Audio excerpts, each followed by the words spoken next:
Hello, welcome to the Connecting with Our Community webinar led by Studio Designer CEO Keith Granet. We appreciate you taking the time to join us today. Today, our guest is Lewis Heathcote, CEO of NICOLEHOLLIS. We invite you to submit written questions anytime during this session. After Keith and Lewis finish their conversation, we will begin our audience Q&A. If you go to the GoToWebinar control panel under questions, you will see a dialog box to type in as seen in the screenshot here. We will try to get to as many questions as possible. And now, here is Studio Designer CEO Keith Granet. Welcome everybody and to our next session of Connecting Our Community. We're thrilled to have you with us, and we're actually very excited to have Lewis Heathcote join us, who's the CEO of NICOLEHOLLIS, one of San Francisco's premier design firms. They have 85 employees. Lewis also founded a software consulting company. Lewis works side by side with his wife, Nicole, and I'd like to welcome Lewis to our interview. Hi, Lewis. Hi, everyone. How are you? Good. So how are you doing? You know, generally pretty well. I think, fundamentally, we feel, Nicole, myself, we have two young children. I think, I can give two answers, right? I give many answers, but the two personal answers are, I could say we're very thankful. We have our health. We are together. We have a thriving business with a full staff of employees. We've managed to keep working on projects for the foreseeable future.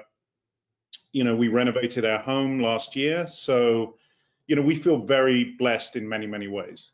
So that's the correct answer, right? And then there's the flip side where, like everybody else, we wake up on certain days and there's kind of a revolving cycle of who's going to be depressed that day, who's going to be hyper that day, we have two dogs as well. So we've kind of taken it in turns, almost a day a week. Maybe Sunday's the day off, but at least one day a week, everybody's having a bad day. So a duvet day, perhaps, Right. I think that I've been labeled a bit of a prepper. Which I think, is this term we're hearing now, people that, we don't have gold bullion buried in Idaho or anything like that, but, we do have earthquake kits in the garage and the car. But I would actually say I'm just neurotic rather than a prepper. I'm my insurance broker's favorite client. I call him up with scenarios and imagining terrible things happening and ask how I get insurance for it. And in the end, he has to get me off the phone. So in some ways, this is all a realization. It's like a dream come true, right? It's everything I imagined could and would happen. So in early February, we started to see signs of things happening in China, and I think that's when cases were arriving in Italy, and it just seemed to me then that things were definitely going to take a turn in this kind of direction, and we didn't know how or when or where. But, I didn't think of it as what they call a black swan event. I just thought, well, how is this not going to spread? We're not doing anything to stop it. So we'd already got together with our studio and started to organize hardware, software, remote solutions. How are we going to change how we work? How are we going to do this? And there were many people in my studio and friends and family that looked at me like, okay, I know you're neurotic. I know you get anxious. I know you're stressed, but this is a little much, right? And obviously now, some of that has paid off. I think, we'll have to see how things unfold in the days and weeks ahead. We're here in San Francisco and in the Bay Area. There's been sort of collective agreement between the counties as to what actions are going to be taken. And today they're going to make statements as to what shelter in place is going to look like for the rest of May as we move into the next phases of what this looks like. So did you find that you had to buy a fair amount of equipment for people? Did everyone have laptops, or people Some people had laptops. Yeah, so we did an inventory, hardware, software, download speed, upload speed.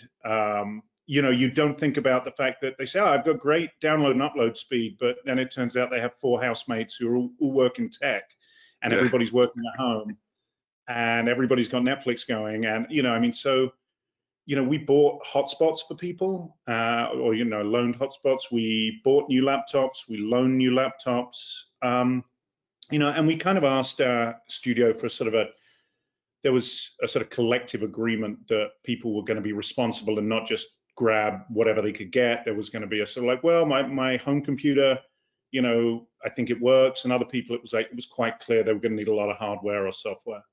And then there's the whole dialing into the server and how we deal with security and how you deal with drawing in CAD. And, but I think it's been, I think it's been pretty productive, actually. A lot more productive than we ever imagined it would be.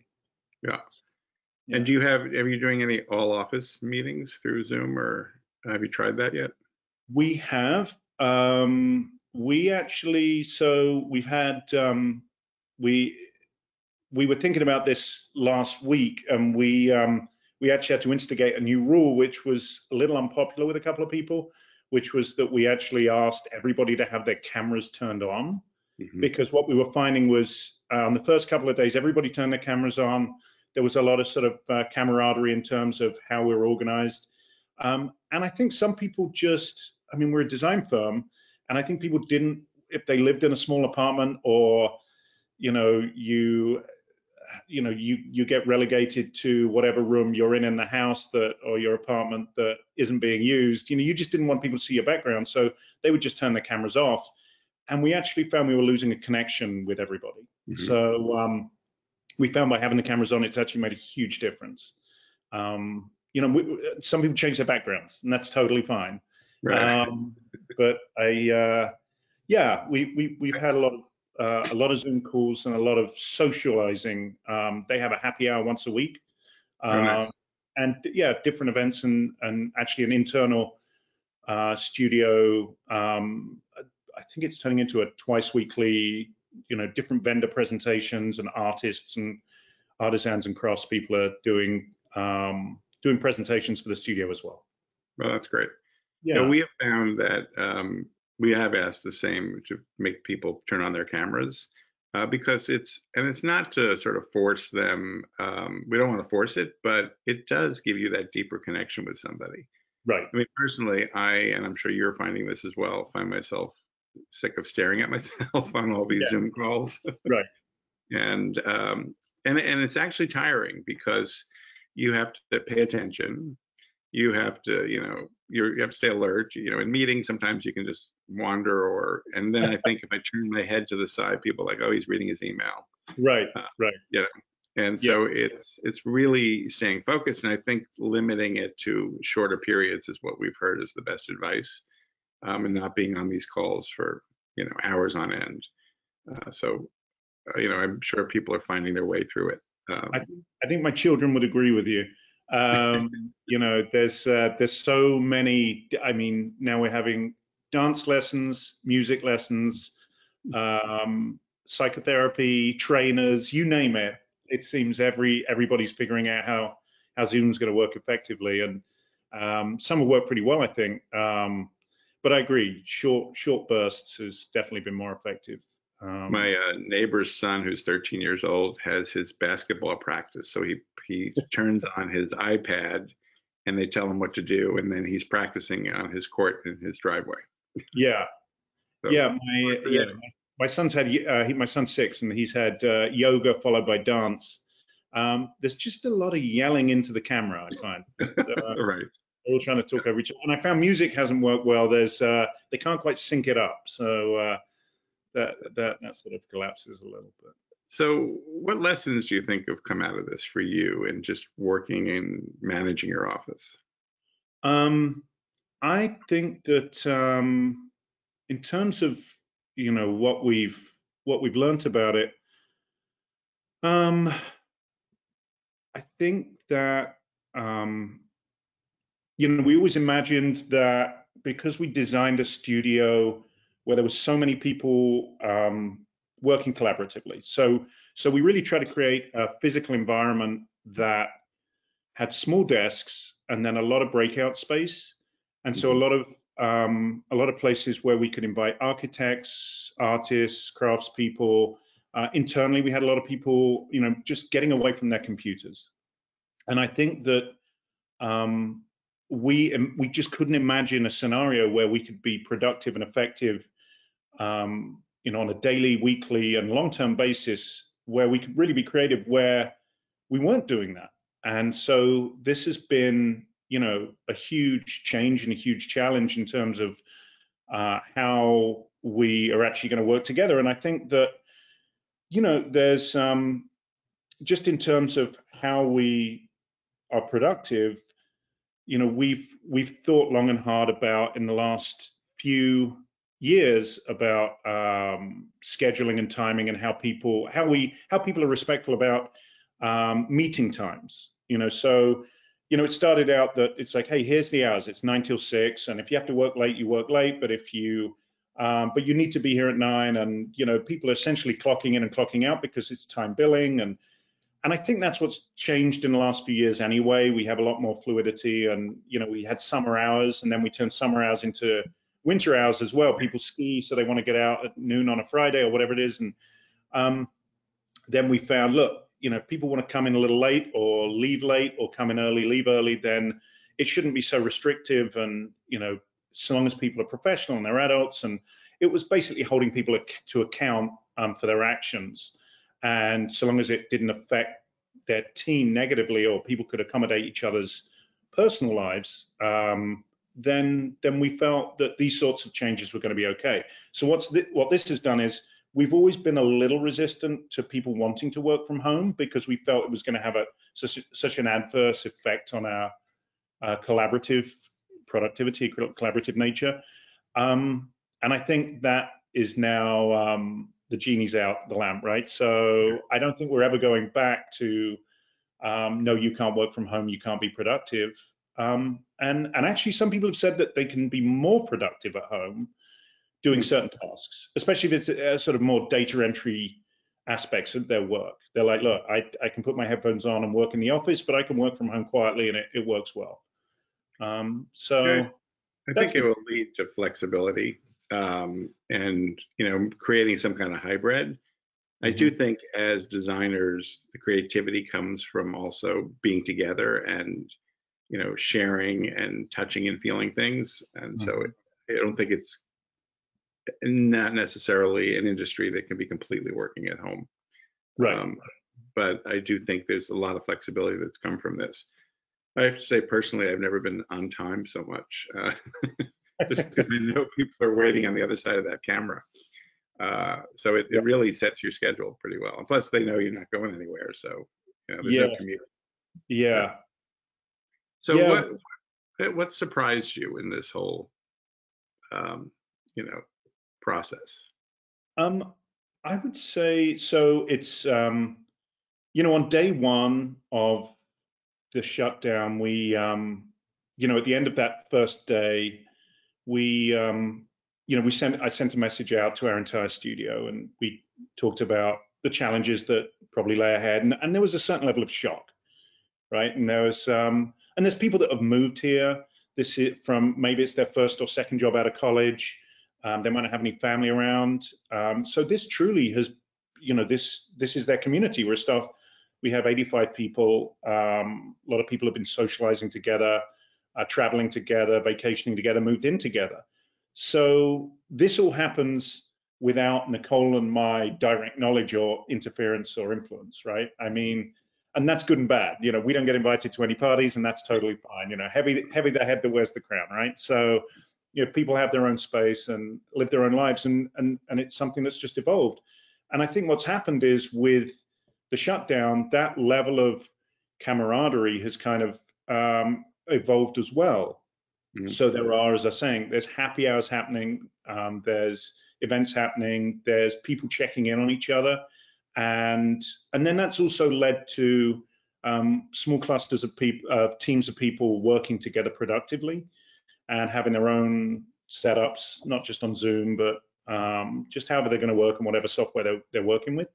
I think that's been really interesting how that's grown. I will say, as a caveat, like 3 weeks into the shutdown, we try to be really honest with the state of our company and the state of the economy. We've seen a slowdown just on a couple of key projects, but a lot of projects are working well. We've managed to move the personnel on those projects onto other projects and keep everybody busy. And yet we seem to have, in trying to create a sort of positive vibe, maybe given some sort of full sense of security to certain employees. So I actually had a really beautifully written email by a young employee about 2 weeks ago, where they wrote very eloquently, how hard they worked in the last year and how well they think they've done and why they felt like, and they on the very same day that depression level unemployment was being broadcast, they asked for a significant pay rise. So I thought that was adorable. Yeah. Did they get one? I think I said we'll get back to you on that. Yeah, it's no, actually we did send out a message to the whole studio and we said, look, our priority is to keep everybody employed. Our priority is to not cut salaries if possible, and therefore all pay reviews, pay increases will be suspended for the foreseeable future. Yeah, which my exposure to the industry and to the many clients we have is that most people actually took pay cuts or reduced hours. So being able to sustain your payroll is a gift for sure during that time. Yeah. Do you have any concerns about our industry that may have appeared because of this pandemic? I think the obvious one for any one of us would be to say, the health and safety and well-being of our studio, right? So that's the number one priority. So, because of the very nature of, that we're in the county of San Francisco, we're in the state of California, we're in, we're under the federal auspices of our illustrious president, and we therefore have certain laws in place that mean that we can and can't ask certain questions. And so, one of the questions that we were struggling with before the shutdown, when we were starting to sort of request maybe people work from home more, there are people that we believe have some sort of pre-existing condition, and for their own safety, we might want them to work from home. But if they're not willing to disclose that, but we suspect it, or they're not willing to openly say, I need to not be here, and they're going to come in because they might feel obliged to come in. It's like we're not worried about them infecting somebody else. We're worried about them getting infected. That creates a sort of HR conundrum and oxymoron. We talk to the HR attorneys that we talk to and everything. And again, there's no ideal solution for this. So that's been a concern. On a wider scale, I would say our vendors, financial viability, sustainability, their survival. Some of these commission pieces that we do, some of the custom fabricators we work with, the small factories, some of these projects, they're working on one project at a time. And, we've had a couple of clients that have had a sort of a certain level of guilt, when everything really took a turn. They said, I'm spending all this money designing this beautiful home. I feel so guilty. I shouldn't be doing it. And for a couple of, we spoke to one client. We said, look, you're employing about 150 people right now. We totally understand what you're saying, but if you want to stop this and use that money for something else, that's one thing. But know that this will have a detrimental effect, not just on our firm, but on a lot of small fabricators and artists, maybe just working on this one piece alone. So it's a great way to position that, because it is a trickle down effect. Right. And if it's just guilt and not financial wherewithal, then get over the guilt and help all these people. Right. Well, in any recession, well, depending, go back to my economics classes in college, right? I mean, it depends where you stand in terms of Keynesian economics, or, if you're a monetarist or something. But if you believe that, in a recession, if you can move money productively through the economy rather than having it just sit there in banks with people afraid of spending any money, then that's going to help drive us out of whatever economic downturn we're in. Actually encouraging people to spend money.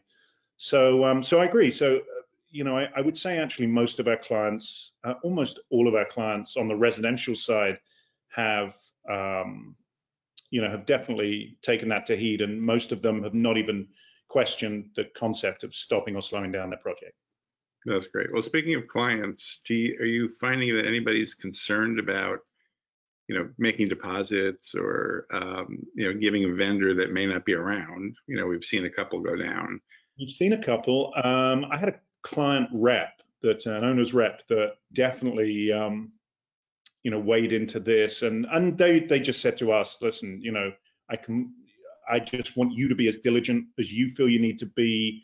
I need you to talk to the, vendors. If you're concerned, you withhold those deposits, you beat them down on deposit. I mean, he was pretty aggressive about it. And I think it's an interesting situation. We talked to our attorney about it. He's been saying we should change the wording on our proposals and update contracts with clients to basically limit our responsibility as resellers if we're holding deposits or paid out deposits and these vendors go down.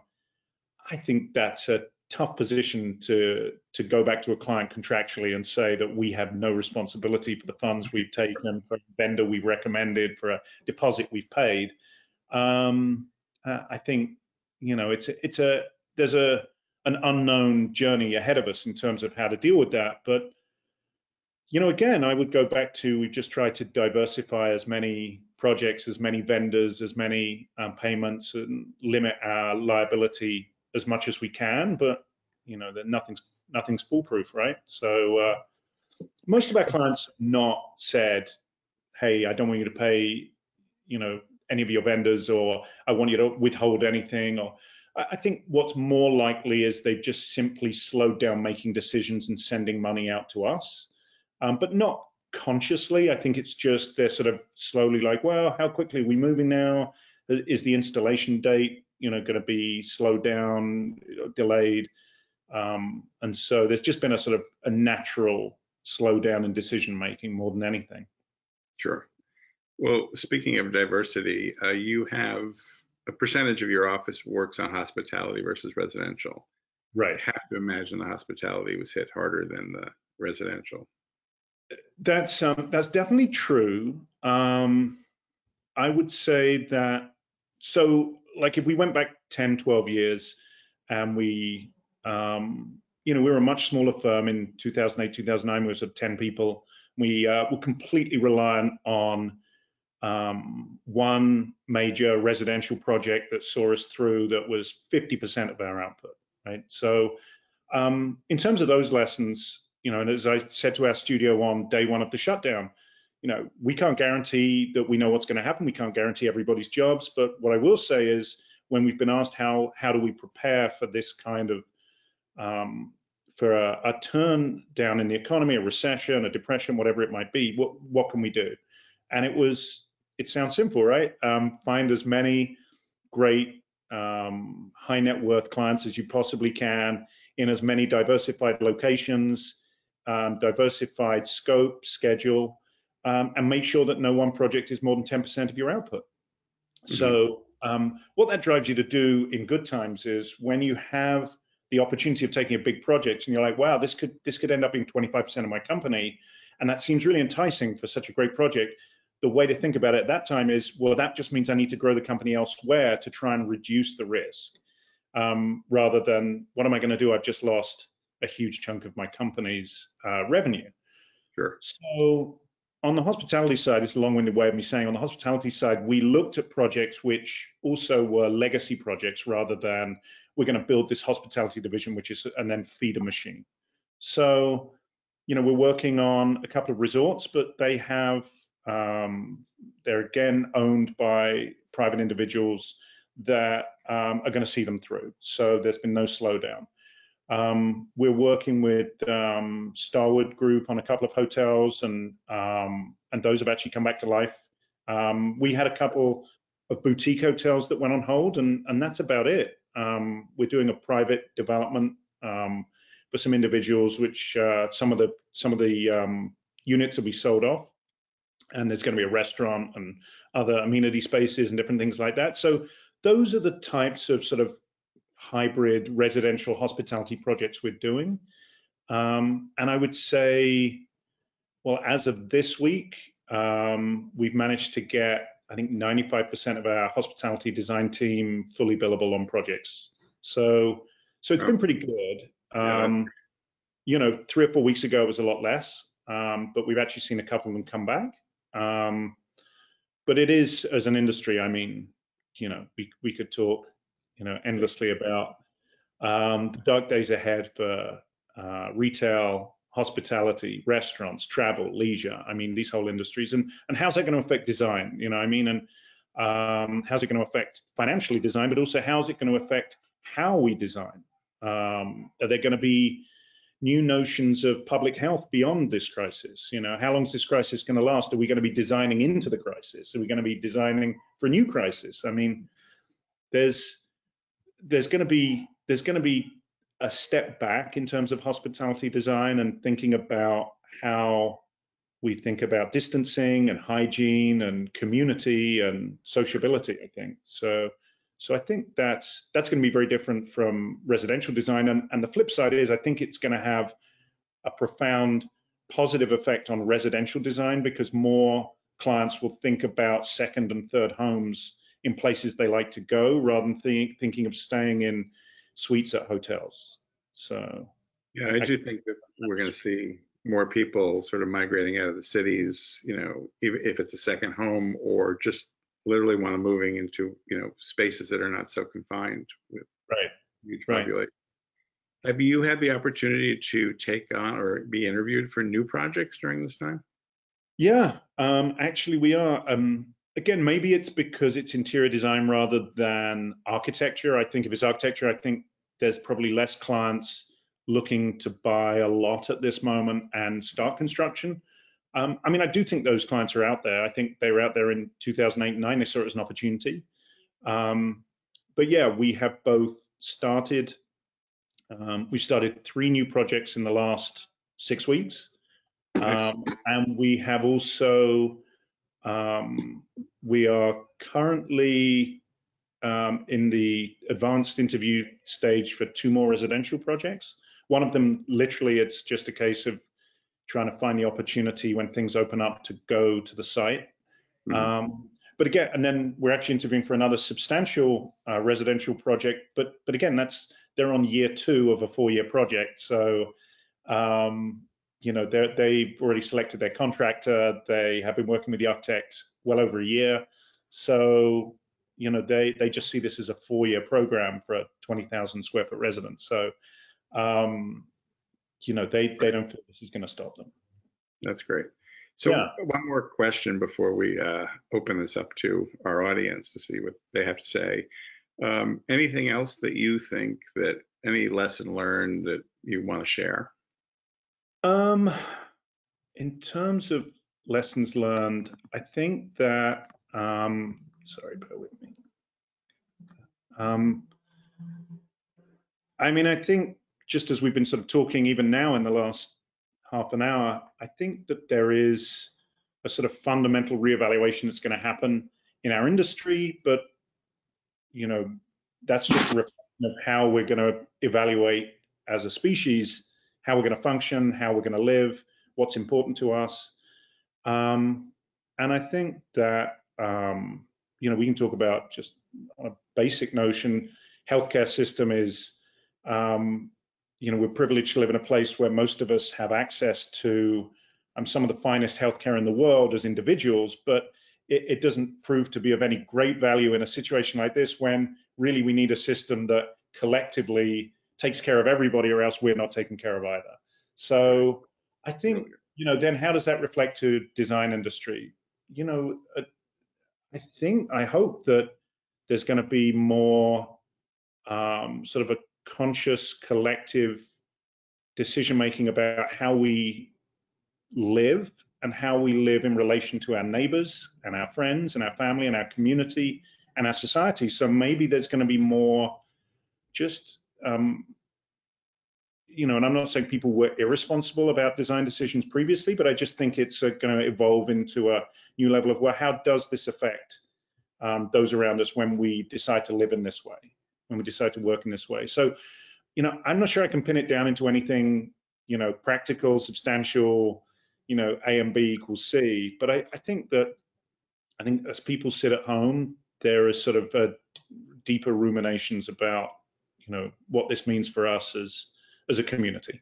Right. So I think the level of consciousness is just raised by all of this, and so people will think. I mean, I hope people will think that way. You know, there's also a chance that we'll forget this ever happened, and you know, in a year, and suddenly it's like, oh yeah, that thing. right. But Yeah. let's hope.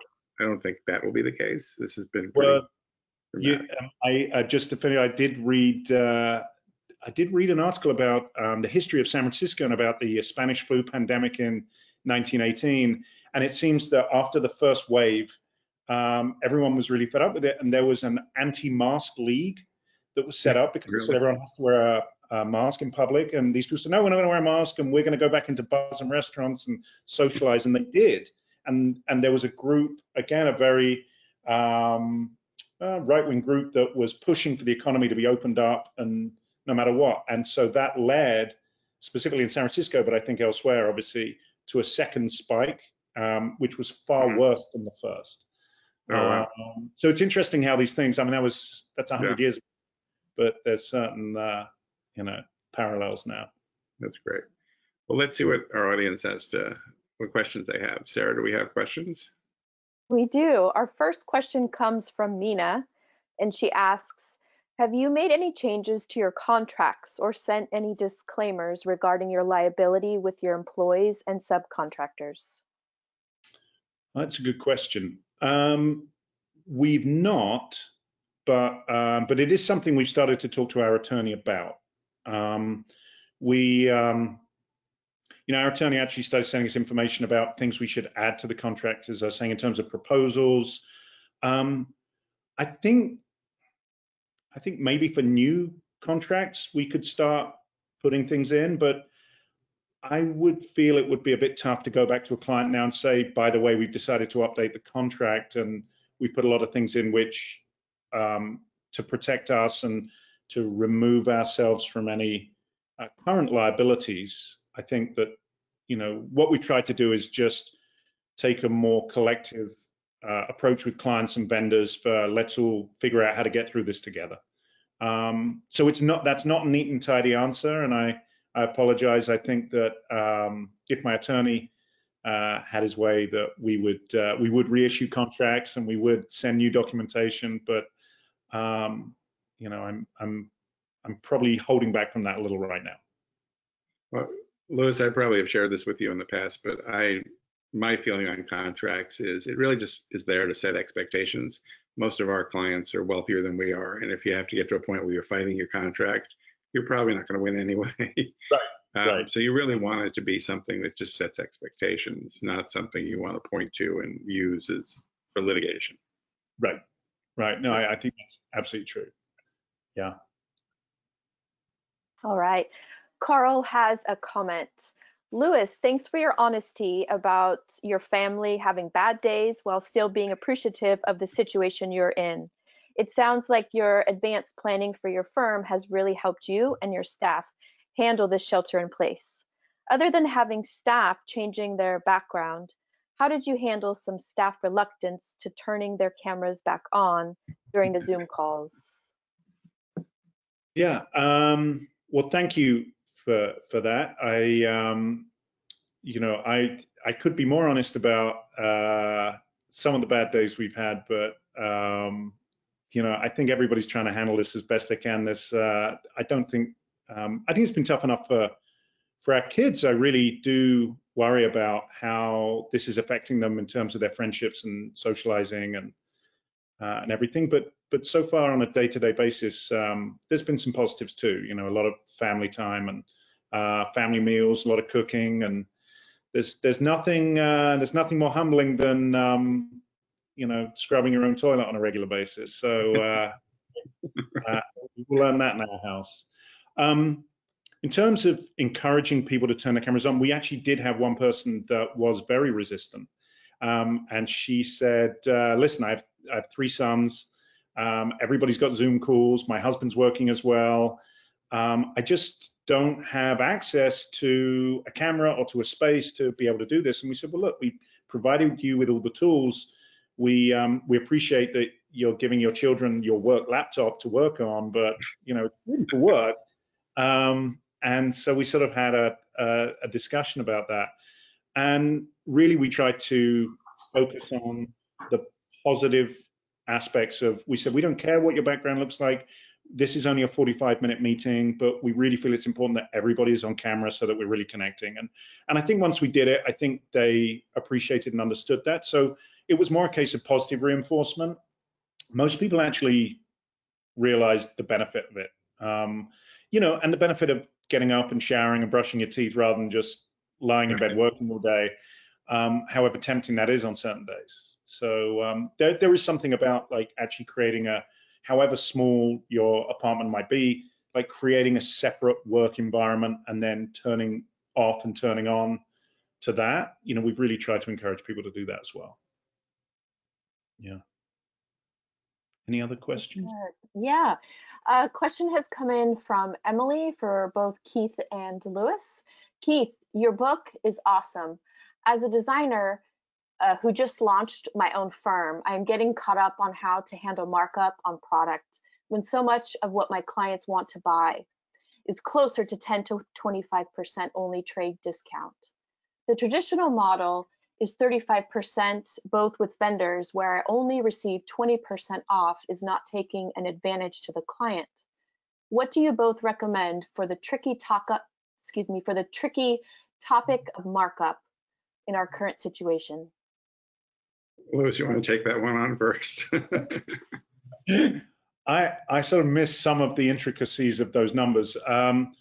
In terms of the nature of markup, I think it's an interesting topic for any time, let alone this time. And my understanding is it changes from market to market. I think that what designers do in New York is different to LA, is different to San Francisco and elsewhere around the world. For us, we decided that our best position was just not to change it. So we keep it really straightforward, and we have it set up, and they ask us, and we don't blink. We just say, this is our markup, and they rarely, some clients ask us, well, I'm designing a bigger house, can we do a discount? Can we change this, change that? And we really just keep it straight across the line. This is how much we charge. We haven't changed it for years. This is what all clients have. Some of them want to know, like, you're working on my best friend's house. Am I paying more than them? Am I paying more than them? Am I paying less than them? You just try and keep everything the same. And it's easier to keep in your head if you keep everything the same. And there are projects you won't get if you're going to hold on to that. We have definitely lost projects because we've had clients from other markets say, I'm not paying markup, and I'm not paying hourly fees and markup. That's crazy. No. My designer will do it for much less. We say, that's fine. We've created a firm, and we're in an environment where they should be, the clients you should be working with, you should be able to justify your fees based on the quality of work you're doing. And I think that many designers in this community charge markup, and so I don't see it as that abnormal a conversation to have with clients. So I'll first thank you for the comment on the book. I really appreciate it, and a little bit of shameless promotion, but I just signed an agreement to do the 10th anniversary edition, so that'll come out next year. Congratulations. Thank you. But my feeling is the same with Lewis, is that if you change your markup for one client, or you change your fee structure for one client, you're putting yourself and them in this position where you have to think twice about how much effort and energy you're going to put on a project you're going to make less money at. And so then you feel like, why do I want to put you as Mr. Client in a second-class position when everyone else in my office is being charged this way, and I have to really think about the fact that you're different. And why do you want to be different? And most people are like, wow, I wouldn't want to put myself in that position. I really do want you to treat me like everybody else. Some people, and it varies, if not only city to city, but sometimes firm to firm, that you ask 10 designers and you'll find that some will not charge any more than the discount they get from a vendor. So but the problem with that is, say, a Restoration Hardware where they give everybody the same discount, whether you're a client or not, then how are you handling that? Because your client can get the same number.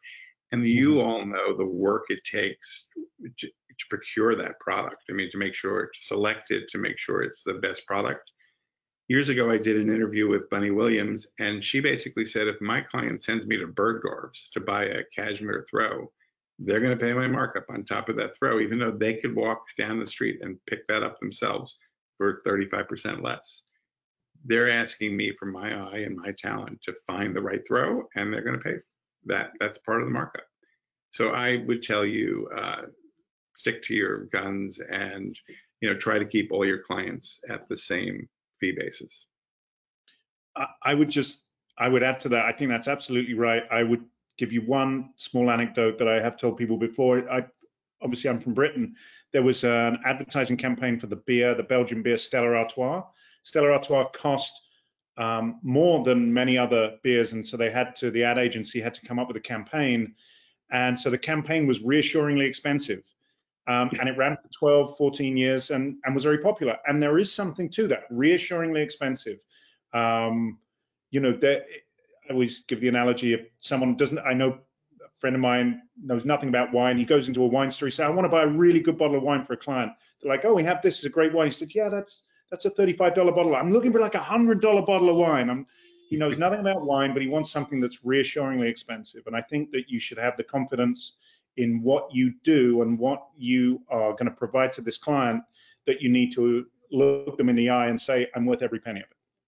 So I do think that. Yeah, agree with that. All right, we have about 5 minutes left. A couple more questions. A question from George, who asks, what are you doing to protect yourself with regard to placing orders and vendors possibly not being able to fulfill them? Are you implementing credit card payments to vendors to protect yourself? It's a good question. I think that, and maybe it's because of the size of firm we are, we have about 30 residential projects at any one time. I think that we're going to purchase, or I think that we're going to bill clients this year, including sales tax and markup, about $30 million for furnishings and accessories this year. So I would say we feel a little bit of responsibility for some of these vendors. They look to us and say, look, we're a sizable stream of income for them, and if we play hardball with them, then it has a detrimental effect to the state of their business. So there's like a catch-22, right? It's, we could withhold their funds and then they'll definitely not survive, or we could give them the funds and they've got a much better chance of surviving and providing our clients with the products and services that they promised. So there's a certain give and take. We've just tried to increase our communication with the owners of these businesses about what their financial status is. And with that, we're working with showrooms that represent artists or lines of products. So actually, the responsibility is also with them. If we're working with, LA or New York or San Francisco design centers, there are vendors we're working with. So again, we've not sort of gone back to anything of a legalistic nature, but I do understand why people would, but I think it's going to be very individual. I think it's going to be based on what concentration of funds you put into a particular product. But there will be losses. I mean, there's just no way around it. We've seen a couple of vendors go down already in the last few weeks. One vendor that's been around for a long time, and they filed Chapter 7, not even Chapter 11, and we had to look through, and luckily, very fortunately, we received everything and hadn't had any orders with them for the last 6 months. But we could have done. We definitely could have done. Right. And our last question comes from Shelby. Also in regards to purchase orders, is there any language you feel is necessary with your clients because of the crisis and the understandable delays with manufacturers, fabricators, and suppliers of what they're experiencing with guidelines in place? I think maybe Keith is got a lot more experience answering that than me. I would just say that I think our contracts do say that there's, whether it's force majeure or different things like way beyond our control, that and honestly, all of our clients, I would say all of our clients have been very understanding. We have one client that was due to move into his house this month, was just getting married, was waiting for everything to be completed. We were supposed to photograph this project. It was going to be the final project that was going to go into the book that we were going to publish. I mean, there is a cascading effect of all the reasons we want to get this project finished. But it's beyond our control, and they understood that as well as anyone. So most clients have been understanding. And like I said, we've not gone back and changed any language. I don't know what your thoughts are, Keith. Well, I think that, this is such a relationship-based business, whether it's a relationship with your client or your vendors. And you do have some responsibility for due diligence on who the vendors are. And if you do feel that there's any risk there, you could bring that to the attention of the client to re-choose a product or, but in some cases, it can come out of, left field that the vendor isn't financially stable and you didn't know that. But I think that as long as you protect your client as much as possible and, let them know a situation happens as soon as it happens, then they'll respect you for it and you'll be able to move through it. It's when you sort of try to sort of pretend it's not happening and then you get in trouble. I think the more you communicate with people, the best way to navigate through all of this. Yeah.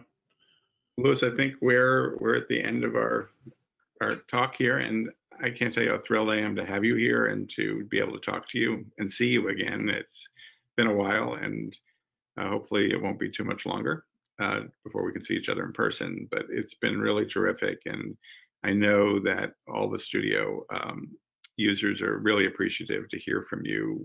You have such a successful and amazing firm. So thank you, and give our best to Nicole. I'm sure she's in the next room somewhere. She is. She's working hard on projects, wrangling the kids, doing all sorts of things. But yeah, thanks very much, Keith. I really, really appreciate it. The whole community means a lot to us, and we really have felt a part of it more so in the last few weeks than ever before. And we really, really value that. So thank you, everyone. Thanks so much for your time. Okay. Well, stay safe and sane, as I like to say. Sarah, do you want to tell everybody about next week? Thanks, Absolutely. everyone. Thank you so much, Keith and Louis. Our guest next week on May 6th is Tom Andrews, founder and president of TGA Leadership. Please join us next week at the same time, and you can register for this webinar on your Studio Designer dashboards. If you still have questions or feedback, please email hello@studiodesigner.com. Thank you for being a part of our Studio Designer community.